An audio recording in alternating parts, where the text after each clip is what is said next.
మీ తమ్ముడు చచ్చిపోలేదన్నా? ఏదో చెప్పాడన్నా మీ తమ్ముడు చచ్చిపోయాడని?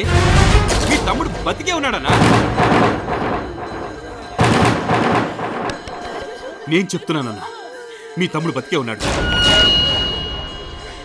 ఈ తమ్ముడు లేకపోతే నీకు ఇక తమ్ముడే లేరా? నేను నీ తమ్ముళ్ళు అంటాడు కాదా? నా ఫ్రెండ్స్ అంతా నీ తమ్ముడు కాదా? ఇలాంటి తమ్ముడు నీకు 100 మంది ఉన్నారన్నా. నువ్వేం బాధపడద్దు. ఊళ్ళో వాళ్ళందరికీ ఓ నిజం చెప్తున్నాను, జాగ్రత్తగా వినండి.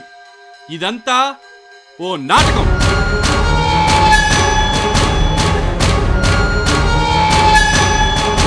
ఏంటి నాటకమా? ఈ ప్రపంచమే ఓ నాటక రంగం. ఇందులో నేనొక నటుణ్ణి, మీరంతా నటులే. చచ్చిపోయాడే ఈ బుల్లెబ్బాయ్, వీడొక నటుడు. ఇగో ఇక్కడ బతుకున్నాడు పెద్దబ్బాయ్, వీడు అందరికన్నా పెద్ద నటుడు.